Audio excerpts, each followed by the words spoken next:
உனக்கே தெரியும் என் மேல எந்த தப்பும் இல்லைன்னு. ஆமா ஆமா, ரொம்ப நல்லவங்க. இப்பதான் திருந்துட்டாங்க. நான் உங்களை எதுவுமே சொல்லலையே அண்ணி. அது இல்ல சிவகாமி, இப்போ உங்க அண்ணன் மனசுல என்ன இருக்குன்னு எல்லாருக்கும் வெட்ட வெளிச்சம் போட்டு காட்டிட்டாரு. அதனால இனி அவர் மனசப்படி நடந்துக்கிறது தான் புத்திசாலித்தனம். அதான் நம்ம 2 குடும்பத்துக்குமே நல்லது.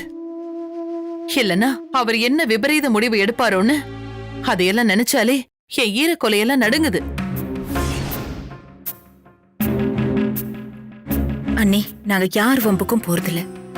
நாங்க உண்டு, எங்க வேலை உண்டுன்னு இருக்கோம். அது மட்டும் இல்லாம என்னோட உடம்புலயும் சரி, என் மனசுலயும் சரி, யார்கிட்டயும் போராடுற சக்தி எனக்கு இல்ல. ஆமாம் பைரவி, சிவகாமி ஏற்கனவே மனசுல நொந்து போயிருக்கா. எனக்கும் சிவகாமியோட நிலைமை புரியுது. ஆனா உங்க பொண்ணு துளசிக்கு நம்ம சூழ்நிலையுடைய விபரீதமே புரியலையே. துளசி என்ன பண்ணானே? நீங்க சொல்றது எதுவுமே எனக்கு புரியல. இத பாரு, இனிமே விஸ்வா கூட துளசி பேசக்கூடாது, பழக கூடாது. எல்லாத்தையும் இதோட நிறுத்திக்க சொல்லு.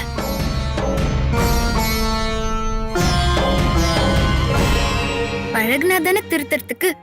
நான் தான் அந்த விஸ்வா இருக்கிற பக்கமே போறதே இல்லையே.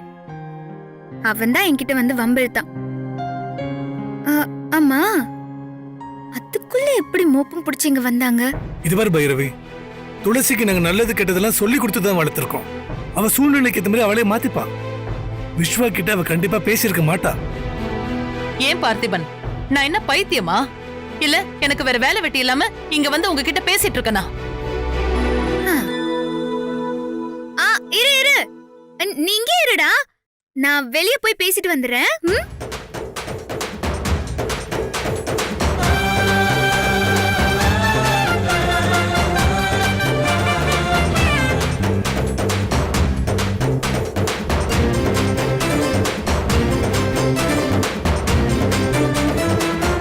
ஏய், என்னடி இதெல்லாம்? இருமா, நான் பாத்துக்கிறேன்.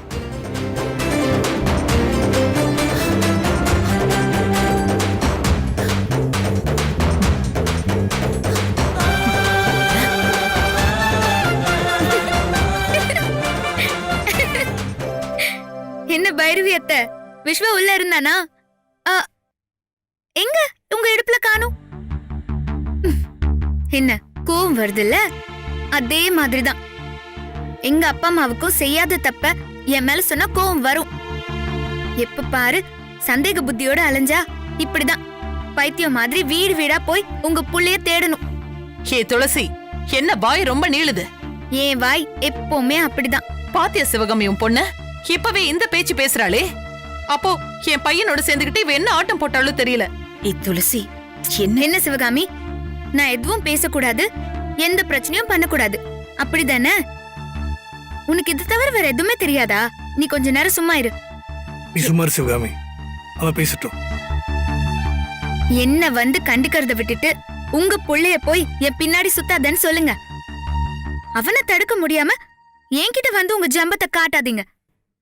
உங்க புள்ளைய நீங்க ஒழுங்கா அடக்கி வைக்கணும். இல்லனா இப்படிதான் தேவையில்லாம என்கிட்ட வந்து வாங்கி கட்டிக்கணும். ஏண்டி, ஏ ரேஞ்சுக்கெல்லாம் உன்கிட்ட நான் வாங்கி கட்டிக்கணுமா? உனக்கு என்ன நெஞ்சு எழுத்து இருந்தா என்ன பார்த்து இப்படி நீ பேசுவ? ஆமா, நான் அப்படிதான் பேசுவேன். புள்ளைய ஒழுங்கா வளர்க்காம வந்துட்டாங்க என்ன குறை சொல்றதுக்கு. ஏய், ஏன் வளர்ப்ப பத்தி நீ குத்த சொல்றியா? உன்னை என்ன பண்றேன்னு பாரு. இப்படி கோவப்படுறத நிறுத்திட்டு முதல்ல உங்க பையன் என்ன பண்றான் ஏது பண்றான்னு பாருங்க. அத விட்டுட்டு இங்க வந்து நீ அவனை பார்க்காத பேசாதன்னு எனக்கு ஆர்டர் போடாதீங்க. நீங்க போட்டாலும் நான் கேட்க மாட்டேன், அது வேற விஷயம். துளசி, இதோட நிறுத்திக்கோ. இல்லனா நான் என்ன பண்ணுவேன்னு எனக்கே தெரியாது. உங்களுக்கே தெரியாதா? போச்சு. சரி சரி, அதெல்லாம் விடுங்க. இங்க பாருங்க பைரவி அத்தை, எங்க வீட்டுக்கு வந்து இப்படி மிரட்டுறத இதோட நிறுத்திக்கோங்க. சப்போஸ் அப்படி எங்க வீட்டுக்கு இனி நீங்க வரதா இருந்தா எனக்கும் விஸ்வாக்கும் முகூர்த்த பத்திரிக்கையை ரெடி பண்ணிட்டு அத முறையா எடுத்துட்டு எங்க வீட்டு வாசப்படிக்கு வந்து வைங்க. இவ்வளவு நடந்ததுக்கு அப்புறமும் என்ன முகூர்த்த பத்திரிக்கை அடிக்க சொல்றியா? என்ன திமிரடி உனக்கு? கூடவே பொருந்தது, போகவே போகாது.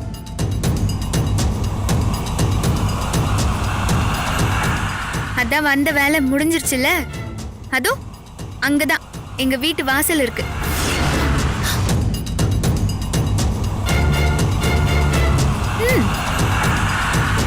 ஏய் துளசி, என்ன நீ சும்மா இருமா. அங்க அப்படிதான் பைரவி அம்மா, நீங்க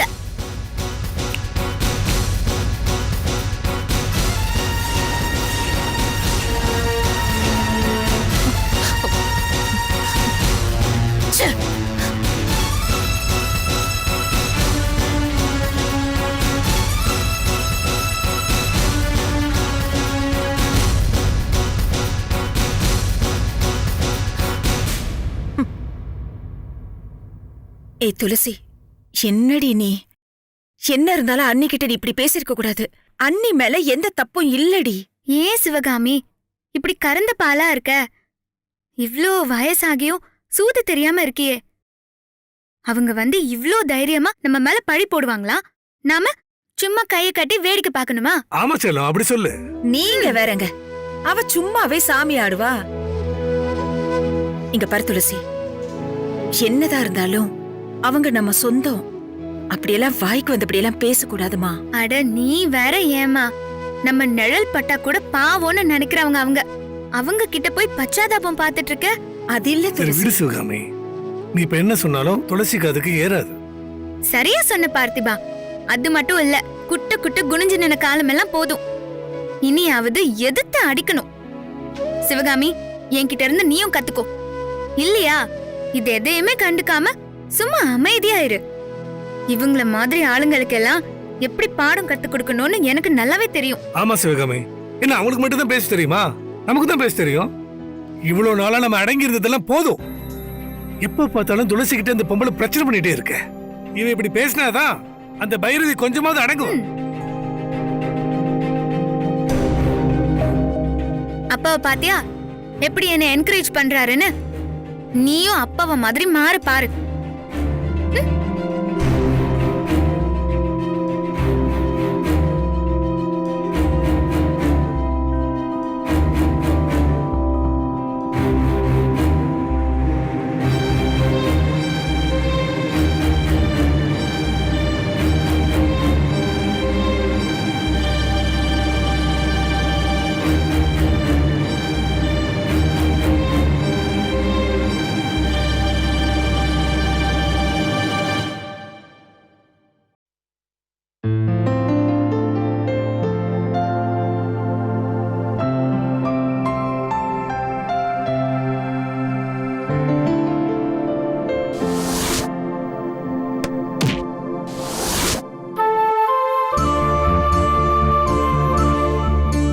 என்னடா தத்தி,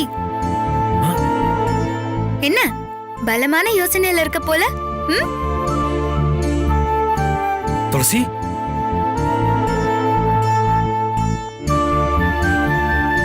துளசி, நீ எங்க இங்க?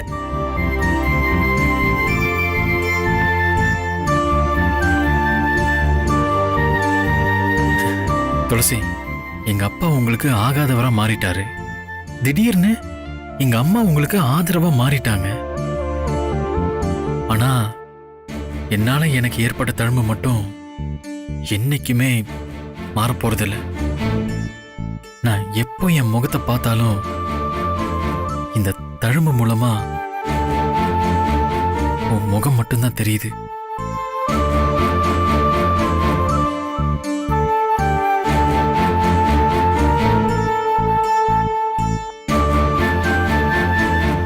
சாரி துளசி, என் அப்பாவை எதிர்த்து கேள்வி கேட்காதது என்னோட தப்பு தான்.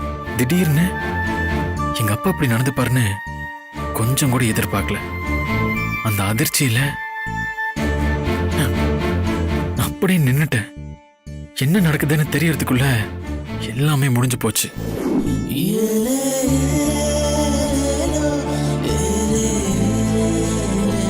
துளசி, என்னால உனக்கும் உன் குடும்பத்துக்கும் ஏற்பட்ட களங்கத்தை நானே துடைப்பேன். ஆமா துளசி, இங்க நடக்கிற எல்லா பிரச்சனையையும் நானே சரி பண்ணுவேன். ஆமா, என்ன நடந்தாலும் சரி.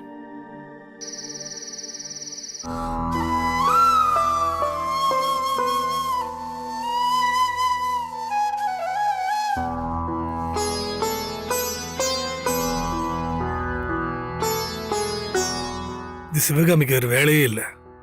எப்ப பார்த்தாலும் எதையாவது ஒன்று நினைச்சுக்கிட்டு உடம்பை கெடுத்துக்கிறதே வேலையை போயிடுச்சு.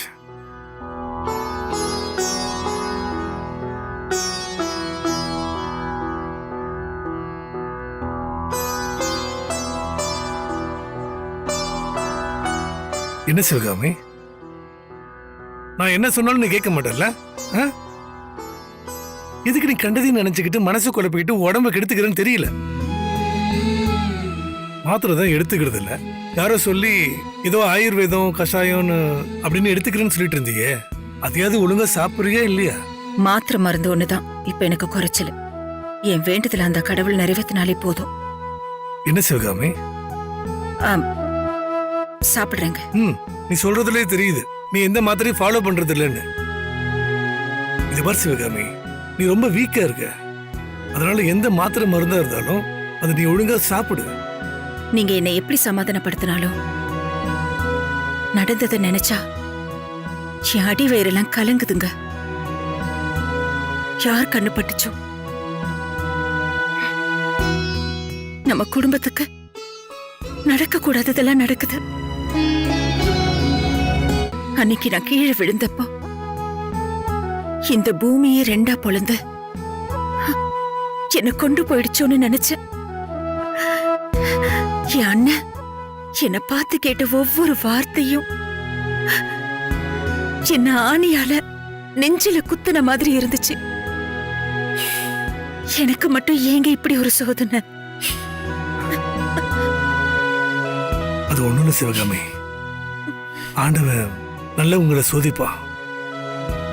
நம்மளை கஷ்டப்படுத்தினவங்களுக்கு கூட நாம நல்லா இருக்கணும்னு நினைக்கிறோம்ல, அதனாலதான். என்ன சோதிச்சாலும் கடைசியில நல்லது கொடுப்பாருன்னு சொல்லுவாங்க. அதே மாதிரி அந்த கடவுள் துளசிய மட்டும் அந்த வீட்டுக்கு கொண்டு போய் சேர்த்துட்டாருன்னா எனக்கு அதுவே போதுங்க. அது மட்டும் இல்லைங்க, துளசி கழுத்துல விஸ்வா தாலி கட்டின மறு நிமிஷம் என் உயிர் போனாலும் எனக்கு கவலை இல்லைங்க. நிறுத்து சிவகாமி, பெரிய பெரிய வார்த்தைகள் பேசிக்கிட்ட. துளசி கல்யாணம் பண்ணி அவ சந்தோஷமா வாடுறத பாக்கணும்னு சொல்லுவியா? அதை விட்டுட்டு தேவையில்லாம அவசகுணமா பேசிக்கிட்ட. இல்லைங்க, என்னால தாங்க முடியல. இந்த ஜென்மத்துல எனக்கு இருக்கிற ஒரே ஒரு ஆசை இதுதான். ஆசை கண்டிப்பா நிறைவேறும் சிவகாமி. அதான் துளசி எல்லாத்தையும் பாத்துக்கிறேன்னு சொல்லியிருக்கால, அப்புறம் என்ன? அட நீங்க வேற ஏங்க, துளசி இன்னும் சின்ன பொண்ணு. ஏதோ வயசு வேகத்திலையும் எனக்கு உடம்பு முடியலங்கிறதுனாலயும் அவ ஆவேசமா பேசிட்டா. அத போய் பெருசா எடுத்துக்கிட்டு நீங்க எனக்கு ஆறுதல் சொல்ல வந்துட்டீங்க. இல்ல சிவகாமி, துளசி நினைச்சா உன் கனவை நனவாக்க முடியும். என் அண்ணனோட அனுபவத்துக்கும் வயசுக்கும் முன்னாடி துளசியோட அனுபவம் ஒரு சின்ன எறும்பு மாதிரி நசுக்கி தூக்கி போட்டுட்டு போயிட்டே இருப்பாரு. எப்படி அவ கல்யாணத்தை நல்லபடியா நடத்தி முடிக்க போறோமோ அத நினைச்சாலே எனக்கு ரொம்ப பயமா இருக்குங்க.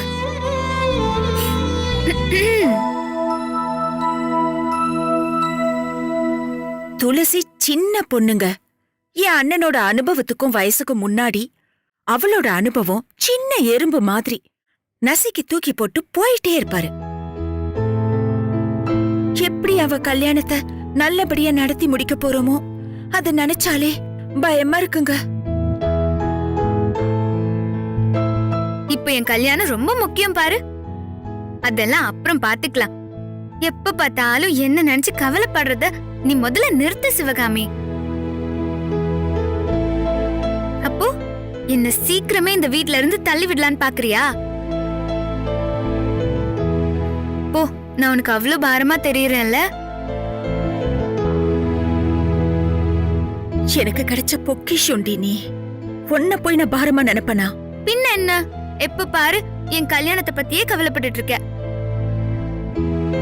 அதெல்லாம் தூக்கி எறிஞ்சிட்டு சந்தோஷமா சிரிச்சுட்டே இருக்கணும். சொன்ன புரிஞ்சுக்கோ சிவகாமி. அப்படி சொல்லுமா. இவ்ளோ நடந்த பிறகும் என்ன சிரிக்க சொல்றீங்க பாருங்க. உண்மையிலேயே உங்க ரெண்டு பேருக்கும் கல்லு மனசுதான். நீ எங்களை என்ன சொன்னாலும் பரவாயில்ல, நீ சந்தோஷமா இருந்தா எங்களுக்கு அதுவே போதும். சிவகாமி, எங்களுக்கு நீ ரொம்ப முக்கியம். அதை நீ முதல்ல புரிஞ்சுக்கோ. இங்க பாருங்க, நீங்க என்னதான் சமாதானம் சொன்னாலும் சரி, என் அண்ணன் சொன்ன வார்த்தை எல்லாம் ஒரு ஈட்டி மாதிரி அப்பப்ப என் நெஞ்சில குத்திக்கிட்டே இருக்கு. ஐயோ சிவகாமி, மறுபடியும் முதல்ல இருந்தா? துளசி, என் அண்ணன் ஏன் மேலையும் ஓ மேலையும் வச்சிருக்கிற பாசத்தை பத்தி உனக்கு தெரியாது துளசி. எல்லாருக்கும் அந்த பாக்கியம் கிடைக்காது. இதெல்லாம் பூர்வ ஜென்ம புண்ணியம். ஏன்னா நாம கேட்டு கிடைக்கிறது இல்ல, கூட பிறந்த பொறப்பு. அது கடவுளா பார்த்து நமக்கு கொடுத்த உறவு. சரி, நீ சொல்றதெல்லாம் சரிதான். ஆனா மாமா தான் சுத்தமா மாறிட்டாரு. என் அண்ணன் கிட்ட மோதி நீ எப்படி இந்த சவால்ல ஜெயிச்சு விஸ்வாவை கட்டிக்க போறியோ தெரியல. அம்மா, நீ சொன்ன மாதிரி எனக்கு மாமா கிட்ட மோதுற அளவுக்கு வயசும் அனுபவமும் இல்லாம இருக்கலாம். ஆனா பெத்த தாயோட கனவை நிறைவேற்ற தைரியமும் தன்னம்பிக்கையும் எனக்கு இருக்குமா. உன்ன மாதிரி ஒரு அம்மா கிடைக்க நான் ரொம்ப கொடுத்து வச்சிருக்கணும். ஒரு எறும்புக்கு கூட துரோகம் நினைக்காத உன் மனச கஷ்டப்படுத்தின மாமாவை நான் சும்மாவே விட போறதில்ல. பைரவி அம்மா உன்னை எவ்வளவு அசிங்கப்படுத்தியோ அவமானப்படுத்தியோ திருப்பி ஒரு வார்த்தை கூட பேசாத அப்பாவி நீ. உன்னை திட்டுறதுக்கு மாமாவுக்கு எப்படிதான் மனசு வந்துச்சோ. இது எல்லாத்துக்கும் அவர் பதில் சொல்லியே ஆகணும். சீக்கிரமே சொல்லுவாரு, சொல்ல வைப்பேன்.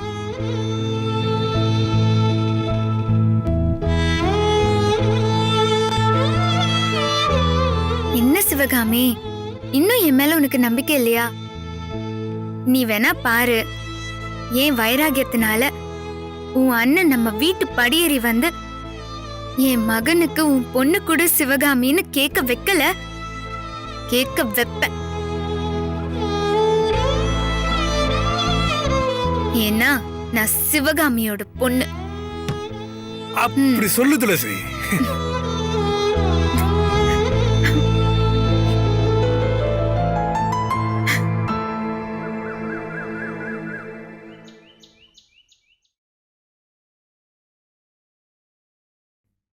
சின்னத்த, நான் எப்படி இருக்கேன்?